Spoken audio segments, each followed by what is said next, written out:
آئیے سنتے ہیں باتیں جن سے زندگی سنورتی ہے۔ القرآن يوحدنا لطريق الخير يوجهنا الله تعالى أنزله ورسول الله معلمنا الحمد لله رب العالمين والصلاة والسلام على قائد الغر المحجلين نبينا محمد وعلى آله وصحبه أجمعين وبعد۔ محترم سامعین، دین و ملی بھائیوں اور بہنوں، السلام علیکم ورحمۃ اللہ وبرکاتہ۔ ریڈیو کویت کے ہفتہ وار دینی پروگرام باتیں جن سے زندگی سنورتی ہے میں آپ سب کا استقبال ہے۔ یہ پروگرام آپ سب کا ہے اور آپ سب کے دینی جذبات کا ترجمان ہے۔ اس پروگرام کے ذریعہ ہم وہ باتیں سنتے ہیں جن سے زندگی بنتی، سنورتی اور سدھرتی ہے۔ ہم آپ تمام بھائیوں اور بہنوں تک اپنا نیک جذبہ پہنچانا چاہیں گے کہ ہمیں آپ سب سے اللہ کے لیے محبت ہے، اور اس محبت کے طفیل اللہ رب العالمین سے دعا بھی کرتے ہیں کہ الہ العالمین تو ہم سب کے مسائل حل فرما دے، ہمارے آل اولاد کی حفاظ فرما، ہم سب کو کل قیامت کے دن اپنے عرش کا سایہ نصیب فرما، جس دن تیرے سایہ کے علاوہ کوئی اور سایہ نہ ہوگا، آمین یا رب العالمین۔ محترم بھائیوں اور بہنوں، ظلم کیا ہے؟ ظلم کی نوعیت کیا ہوتی ہے؟ ظلم کتنے طرح کا ہوتا ہے؟ ظلم کرنے والوں کا دنیا میں انجام کیا ہوتا ہے اور آخرت میں انجام کیا ہونے والا ہے؟ انہی چند نکات پر آج کی اس تمہیدی گفتگو میں ہم بات کریں گے، پھر آپ کی کال بھی لیں گے۔ ظلم کیا ہے؟ عربی میں ظلم کی تعریف کی جاتی ہے وضع الشیء فی غیر محلہ، کسی چیز کو اس کی جگہ کے علاوہ دوسری جگہ پر رکھنا، یا دوسرے لفظوں میں حقدار کو اس کا حق نہ دینا ظلم ہے۔ اور اللہ تعالیٰ کی ذات سب سے پہلے ظلم سے پاک ہے، کیونکہ کائنات کا نظام انصاف اور عدل پر قائم ہے۔ اللہ تعالیٰ نے خود اپنی ذات کے بارے میں بیان فرمایا، ان اللہ لا یظلم مثقال ذرہ، بے شک اللہ تعالیٰ ایک ذرہ برابر بھی ظلم نہیں کرتا۔ جب اللہ رب العالمین اپنے بندوں پر ایک ذرہ برابر بھی ظلم نہیں کرتا تو کچھ ملحدین جو یہ شبہ پیش کرتے ہیں کہ جب اللہ نے اپنے اوپر ظلم کو حرام ٹھہرایا ہے تو کیا کفار و مشرکین کو ہمیشہ ہمیش کے لیے جہنم میں ڈالنا اور سزا دینا یہ ظلم نہیں ہے؟ تو اس کا جواب خود اللہ رب العالمین نے اپنی کتاب میں دے دی ہے کہ ان کفار و مشرکین کو جتنے دن انہوں نے کفر کیا ہے، اگر ان کو اتنا ہی دن سزا دے کر کے دنیا میں بھیجا جاتا، پھر وہ دوبارہ کفر کی طرف لوٹ آتے، وَلَوْ رُدُّوا لَعَادُوا لِمَا نُهُوا عَنْهُ، کہ اگر وہ لوٹا دیے جاتے تو اسی کفر کی طرف دوبارہ لوٹ آتے جس میں پہلے پھنسے تھے۔ گویا ایک کافر اور مشرک کو ہمیشہ ہمیش سزا اس کی نیت کی وجہ سے دی جائے گی، کیونکہ اس کی نیت تھی کہ جب تک کہ وہ اس دنیا میں زندہ رہے گا کفر کرتا رہے گا، شرک کرتا رہے گا۔ اسی طرح سے ایک مومن کو جنت میں ہمیشہ ہمیش کی جو نعمت دی جائے گی، اس بنیاد پر کہ اس کی نیت تھی کہ جب تک وہ زندہ رہے گا ایمان پر باقی رہے گا، گویا کہ نیت کی بنیاد پر اسے ہمیشہ ہمیش کی سزا ملے گی۔ یہاں پر ایک سوال اور ہے کہ سب سے بڑا ظلم کیا ہے؟ جی ہاں، سب سے بڑا ظلم اللہ پر ظلم کرنا ہے۔ اللہ پر ظلم کیسے ہوگا؟ اللہ پر ظلم یہ ہے کہ اس کی عبادت میں کسی اور کو شریک ٹھہرایا جائے، اللہ کے علاوہ کسی اور کو مشکل دور کرنے والا، ضرورت پوری کرنے والا سمجھا جائے۔ سورہ لقمان میں حضرت لقمان علیہ السلام اپنے بیٹے کو نصیحت کرتے ہوئے سب سے پہلی نصیحت یہی کرتے ہیں، یا بنی لا تشرک باللہ ان الشرک لظلم عظیم، پیارے بیٹے اللہ کے ساتھ کسی کو شریک نہ کرنا، بے شک شرک سب سے بڑا ظلم ہے۔ صحیح مسلم کی روایت ہے، حضرت ابن مسعود رضی اللہ تعالیٰ عنہ بیان کرتے ہیں کہ جب یہ آیت کریمہ اتری کہ الذین آمنوا ولم یلبسوا ایمانہم بظلم اولئک لہم الامن وہم مہتدون، کہ جو لوگ ایمان رکھتے ہیں اور اپنے ایمان کو شرک کے ساتھ خلط ملط نہیں کرتے، ایسوں کے لیے ہی امن ہے اور وہی راہ راست پر چل رہے ہیں۔ تو جب یہ آیت کریمہ اتری تو صحابہ کرام پر یہ آیت کریمہ بہت ناگوار گزری کہ ہم میں سے کون ایسا آدمی ہے جس نے اپنے آپ پر ظلم نہ کیا ہو، یعنی گناہ نہ کیا ہو۔ اور یہاں پر کہی جا رہی ہے بات کہ جنہوں نے ایمان لانے کے ساتھ میں اپنے ایمان کو ظلم سے نہیں ملایا، ان کے لیے ہی امن ہے، اور ہم تو گناہ کرتے ہیں۔ اللہ کے نبی صلی اللہ علیہ وسلم نے فرمایا اس سے مراد وہ نہیں ہے جو تم سمجھ رہے ہو، بلکہ اس سے مراد شرک ہے۔ کیا تم نے نہیں سنا لقمان علیہ السلام نے اپنے بیٹے سے کہا تھا یا بنی لا تشرک باللہ ان الشرک لظلم عظیم؟ پھر آپ نے اس آیت کریمہ کی تلاوت فرمائی۔ گویا سب سے بڑا ظلم یہ ہے کہ انسان اللہ کی ذات میں یا اس کی صفات میں یا اس کی عبادت میں کسی دوسرے کو شریک ٹھہرائے، اللہ کے علاوہ کسی اور کو مشکل کشا اور حاجت روا مانے، اللہ کے علاوہ کسی اور کو نفع و نقصان کا مالک سمجھے۔ یہ سب سے بڑا ظلم ہے۔ ظلم کی دوسری شکل جو عام طور پر ہمارے ذہن میں آتی ہے وہ ہے بندوں کے حقوق میں ظلم۔ کسی کا مال ہڑپ لینا ظلم ہے، کسی کا ناحق مال کھانا ظلم ہے، کسی سے قرض لینا اور طاقت رکھتے ہوئے ادائیگی میں ٹال مٹول کرنا ظلم ہے، کسی پر تہمت لگانا ظلم ہے، کسی کی عزت پر حملہ کرنا ظلم ہے، کسی کی غیبت کرنا ظلم ہے، کسی کا خون بہانا ظلم ہے، کسی کو مارنا، ستانا اور کچلنا ظلم ہے۔ یہ سب ظلم ہے، اور یاد رکھیں ظلم کا انجام دنیا اور آخرت دونوں جگہ نہایت ہی بھیانک ہے۔ ظلم کا انجام کسی طور پر اچھا نہیں ہے۔ مظلوم کی فریاد اس تیر کی طرح ہے جس سے ظالم کبھی نہیں بچ سکتا۔ مظلوم کی دعا ہر صورت میں مقبول ہوتی ہے، چاہے مظلوم فاسق فاجر یہاں تک کہ مشرک اور کافر ہی کیوں نہ ہو۔ دعا کی قبولیت کے لیے یاد رکھیں ایمان شرط ہے، لیکن بد دعا کی قبولیت کے لیے ایمان کی شرط نہیں۔ ایک مظلوم کافر کی بد دعا بھی ایک تہجد گزار ظالم کی دنیا اور آخرت تباہ کر سکتی ہے۔ اللہ کے نبی صلی اللہ علیہ وسلم کا فرمان ہے اتقوا دعوت المظلوم وان کان کافرا فانه ليس بينه وبين الله حجاب۔ مظلوم کی بد دعا سے بچو، چاہے وہ کافر ہی کیوں نہ ہو، بلا شبہ اللہ اور اس کے بیچ کوئی پردہ نہیں ہوتا۔ نبی کرم صلی اللہ علیہ وسلم نے ارشاد فرمایا ان اللہ لا یملی للظالم حتی اذا اخذہ لم یفلتہ، بے شک اللہ تعالیٰ ظالم کو مہلت دیتا ہے، پھر جب اس کو پکڑتا ہے تو اس کو ایک لمحہ کے لیے بھی مہلت نہیں دیتا۔ پھر اللہ کے نبی صلی اللہ علیہ وسلم نے یہ آیت کریمہ تلاوت فرمائی وَكَذَلِكَ أَخْذُ رَبِّكَ إِذَا أَخَذَ الْقُرَى وَهِيَ ظَالِمَةٌ إِنَّ أَخْذَهُ أَلِيمٌ شَدِيدٌ۔ تیرے پروردگار کی پکڑ کا یہی طریقہ ہے کہ وہ بستیوں کے رہنے والے ظالموں کو پکڑتا ہے، اس کی گرفت فرماتا ہے، بے شک اس کی گرفت دکھ دینے والی اور نہایت سخت ہے۔ آئیے ہم آپ کی خدمت میں چند واقعات پیش کرتے ہیں جن سے آپ کو اندازہ لگانا آسان ہو جائے گا کہ ظلم کا انجام دنیا میں ہی کتنا خطرناک ہوتا ہے۔ طبرانی کی روایت میں صحیح سند کے ساتھ ایک روایت ہے کہ ایک آدمی اللہ کے بجائے حضرت علی رضی اللہ تعالیٰ عنہ سے مدد طلب کیا کرتا تھا۔ حضرت سعد بن ابی وقاص رضی اللہ تعالیٰ عنہ نے اسے ایسا کرنے سے منع کیا، لیکن وہ باز نہ آیا۔ حضرت سعد بن ابی وقاص رضی اللہ تعالیٰ عنہ نے کہا پھر میں تیرے لیے بد دعا کر دوں گا۔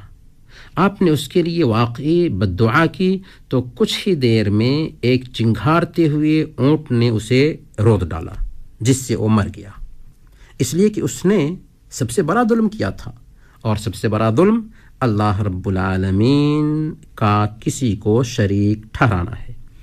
ابو نعیم نے حلیۃ الاولیاء میں یہ واقعہ نقل کیا ہے کہ سلیمان التیمی ایک صالح عبادت گزار شخص تھے، ان کا کسی آدمی سے اختلاف ہو گیا۔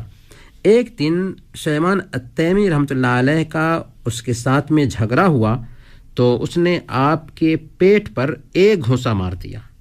آپ نے اس کے لیے بد دعا کی۔ اس بد دعا کا اثر یہ ہوا کہ اس کا ہاتھ ہی سوکھ گیا۔ جی ہاں، یہ ہے ظلم کا انجام۔ ابن ابی دنیا رحمۃ اللہ علیہ نے نقل کیا ہے کہ حضرت عثمان رضی اللہ تعالیٰ عنہ کے مخالفین میں سے ایک آدمی نے قسم کھائی تھی کہ جب حضرت عثمان رضی اللہ تعالیٰ عنہ شہید ہو جائیں گے تو میں ان کے چہرے پر تھپڑ ماروں گا۔ وہ کہتا ہے کہ سیدنا عثمان رضی اللہ تعالیٰ عنہ کی شہادت کے بعد میں اپنے دوست کے ساتھ ان کے گھر گیا۔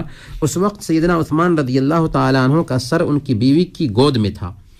میرے دوست نے ان سے کہا کہ ان کے چہرے سے کپڑا ہٹاؤ۔ اس نے وجہ پوچھی تو میں نے کہا کہ میں ان کے چہرے پر تھپڑ مارنا چاہتا ہوں۔ اس نے کہا کہ تمہیں اس پر اللہ کے نبی صلی اللہ علیہ وسلم کی وعید کیا یاد نہیں ہے؟ پھر حضرت عثمان رضی اللہ تعالی عنہ کے فضائل بیان کرنے لگی۔ وہ کہتا ہے کہ میرا دوست یہ سن کر کے شرمندہ ہوا اور واپس چلا گیا، لیکن میں نے پھر بھی ان سے کہا کہ ان کے چہرے سے کپڑا ہٹاؤ۔ اس پر وہ مجھے برا بھلا کہتی ہوئی وہاں سے اٹھ کر چلی گئی۔ میں نے عثمان رضی اللہ تعالیٰ عنہ کے چہرے پر تھپڑ واقعی مار دیا۔ وہ کہنے لگیں اللہ تعالیٰ تیرے ہاتھ خشک کر دے، تجھے اندھا کر دے اور تجھے کبھی معاف نہ کرے۔ وہ کہتا ہے کہ اللہ کی قسم میں ابھی ان کے گھر سے نکلا بھی نہیں تھا کہ میرے ہاتھ سوکھ گئے، میں نابینا ہو گیا اور اب مجھے پتہ نہیں کہ مجھے اللہ تعالیٰ معاف بھی کرے گا یا معاف نہیں کرے گا۔ بیان کیا جاتا ہے کہ وہ کعبہ کا طواف کرتا اور اللہ تعالیٰ سے سزا کی مانگ کرتا تھا۔ وہ اندھا تھا اور کہا کرتا تھا اے اللہ مجھے بخش دے، اے اللہ مجھے بخش دے۔ جی ہاں، ایسی سزا ملا کرتی ہے ظالموں کو دنیا میں۔ صحیح بخاری میں ایک روایت آتی ہے، اہل کوفہ نے حضرت عمر فاروق رضی اللہ تعالی عنہ کے پاس وہاں کے گورنر سعد بن ابی وقاص رضی اللہ تعالی عنہ کی شکایت کی کہ وہ نماز پڑھنا نہیں جانتے، وہ جب تقسیم کرتے ہیں کوئی چیز تو انصاف نہیں کرتے اور سریے میں شریک نہیں ہوتے۔ عمر فاروق رضی اللہ تعالی عنہ نے تحقیق کے لیے کوفہ چند آدمیوں کو بھیجا۔ ہر مسجد میں جا کر کے حضرت سعد بن ابی وقاص رضی اللہ تعالی عنہ کے بارے میں معلومات لی۔ سب نے حضرت سعد بن ابی وقاص رضی اللہ تعالی عنہ کی تعریف ہی میں بات کہی، لیکن ایک مسجد میں گئے تو ابو سعدہ نام کا ایک شخص کھڑا ہوا اور اس نے کہا کہ واقعی سعد رضی اللہ تعالی عنہ انصاف سے کام نہیں لیتے، تقسیم کرتے ہوئے حق تلفی کرتے ہیں، نماز ٹھیک سے پڑھنا نہیں جانتے اور جنگ میں بھی شریک نہیں ہوتے۔ حضرت سعد رضی اللہ تعالی عنہ نے یہ سن کر کے اس شخص سے کہا کہ اگر یہ آدمی جھوٹا ہے تو اے اللہ اس کو اندھا کر دے، اس کے فقر و فاقہ کو بڑھا دے اور اسے فتنوں کا شکار بنا دے۔ راوی حدیث کہتے ہیں کہ ابو سعدہ واقعی بہت لمبی عمر پایا، اس کا فقر و فاقہ اتنا زیادہ ہو گیا کہ وہ لوگوں سے ہاتھ پھیلا کر کے مانگا کرتا تھا اور لڑکیوں کے ساتھ چھیڑخانی کیا کرتا تھا۔ ایسی عمر میں بھی وہ کہتا تھا شیخ فقیر اصابتنی دعوت سعد، میں فقیر ہو گیا، فتنوں میں مبتلا ہو گیا، مجھے سعد کی بد دعا لگ گئی ہے۔ اور صحیح مسلم میں حضرت سعید بن زید رضی اللہ تعالی عنہ کے بارے میں آتا ہے کہ اروا بنت اویس نے مروان بن حکم کے زمانے میں سعید بن زید رضی اللہ تعالی عنہ کے خلاف ایک کیس کیا کہ میری زمین انہوں نے غصب کر لی ہے۔ جب معاملہ مروان بن حکم کے پاس گیا تو سعید بن زید رضی اللہ تعالی عنہ کو بلایا گیا۔ آپ نے ایک ہی بات کہی کہ کیا میں اللہ کی نبی صلی اللہ علیہ وسلم کی یہ حدیث سننے کے باوجود کسی کی زمین غصب کر سکتا ہوں؟ اور حدیث سنائی من ظلم شبرا من الارض توقہ من سبع ارضین، کہ جس کسی نے کسی کی ایک بالشت بھی زمین غصب کر لی اسے 7 تہ زمین کا طوق پہنایا جائے گا۔ کیا یہ حدیث سننے کے باوجود میں کسی کی زمین غصب کر سکتا ہوں؟ یہ سننا تھا کہ مروان بن حکم کو بھی اطمینان ہو گیا کہ واقعی سعید بن زید صحیح کہہ رہے ہیں، لیکن اس وقت سعید بن زید کو غیرت آئی تھی، اس لیے انہوں نے اس عورت پر بد دعا کیا، کہا تھا اے اللہ اگر یہ عورت چھوٹی ہے فعام بصرہا وقتلہا فی ارضہا، تو اس عورت کی آنکھ چھین لے، اسے اندھی بنا دے اور اسے اس کی سرزمین ہی میں موت دے۔ چنانچہ ویسا ہی ہوا، وہ عورت اندھی ہو گئی اور اپنی زمین کے ایک گڈھے میں گر کر کے مر گئی۔ یہ صحیح مسلم کی روایت ہے۔ ایسے بہت سارے واقعات ہیں جن سے پتہ چلتا ہے کہ ایک انسان ظلم کا بدلہ آخرت سے پہلے دنیا میں ہی دیکھ لیتا ہے۔ لیکن یاد رکھیں، دنیا میں ظلم کا انجام کتنا بھی خطرناک کیوں نہ ہو، آخرت میں سخت سے سخت سزا ملنے والی ہے۔ اللہ کے نبی صلی اللہ علیہ وسلم نے ارشاد فرمایا، اتقوا الظلم فإن الظلم ظلمات یوم القیامہ، ظلم سے بچو اس لیے کہ کل قیامت کے دن ظلم تاریکیوں کا سبب ہوگا۔ صحیح مسلم کی روایت ہے، نبی اکرم صلی اللہ علیہ وسلم نے ایک دن صحابہ کرام سے خطاب کرتے ہوئے کہا تھا، اتدرون ما المفلس، کیا تم جانتے ہو مفلس کسے کہتے ہیں؟ لوگوں نے جواب دیا کہ اے اللہ کے نبی صلی اللہ علیہ وسلم، ہمیں مفلس اس شخص کو کہا جاتا ہے جو درہم و دینار سے محروم ہو۔ آپ نے فرمایا، بات تو ایسی ہی ہے، مگر میری امت کا اصل مفلس وہ شخص ہے جو قیامت کے دن آئے گا تو اپنے ساتھ نماز، روزہ، صدقہ اور خیرات لے کر کے آئے گا، ساری نیکیاں لے کر کے آئے گا، مگر پھر بھی اس کا دامن خالی رہ جائے گا، کیونکہ اس نے کسی کو گالی دی ہوگی، کسی پر بہتان لگایا ہوگا، کسی کا مال ہڑپ لیا ہوگا، کسی کو مارا ہوگا، کسی کو قتل کر دیا ہوگا۔ چنانچہ سارے دعوے دار اللہ کی عدالت میں حاضر ہو جائیں گے اور ان کی زیادتیوں کے تناسب میں اس کی نیکیاں لے کر کے ان کو دے دی جائیں گی۔ جب ساری نیکیاں ختم ہو جائیں گی، ابھی بھی دعوے دار باقی رہ جائیں گے، تو دعوے داروں کے گناہ لے کر کے اس کے سر پہ تھوپ دیا جائے گا اور پھر اس کو جہنم میں جھونک دیا جائے گا۔ اللہ اکبر، کتنے گھاٹے کا سودا ہے یہ۔ پہاڑ جیسی نیکیاں لے کر آئے تھے، لیکن مظلوموں کو ہماری ساری نیکیاں دے دی گئیں۔ اس لیے ہمارا پیغام ہوگا اپنے سامعین کے نام، اپنے بھائیوں اور بہنوں کے نام، کہ اپنے دامن میں جھانک کر دیکھیں، اگر ہم نے کسی طرح سے بھی کسی پر زیادتی کی ہے، یہاں تک کہ کسی کی غیبت بھی کی ہے، تو یہ بھی ایک طرح سے ظلم ہے۔ اسے بھی معمولی نہ سمجھیں، اس سے بھی معافی مانگ لیں۔ اس دن کے آنے سے پہلے، جس دن روپے پیسے نہ ہوں گے، نیکیاں ہوں گی جو دعوے داروں میں تقسیم کر دی جائیں گی۔ معافی مانگنے کا طریقہ یہ ہے کہ اگر کسی کا حق مارا ہے تو اسے چکا دیں، چاہے ایک فلس ہی کیوں نہ ہو، کیونکہ اس ایک فلس کا بھی مطالبہ کل قیامت کے دن وہ ہم سے کر سکتا ہے۔ اور اگر وہ وفات پا گیا ہے یا اس کا پتہ نہیں ہے تو اس کے گھر والوں تک اسے پہنچا دیں۔ اگر اس کا پتہ نہ چل سکے تو اس کی طرف سے اتنی رقم صدقہ کر دیں۔ اگر کسی کی غیبت کی ہے تو اس کے پاس جا کر کے اس سے معافی مانگ لیں۔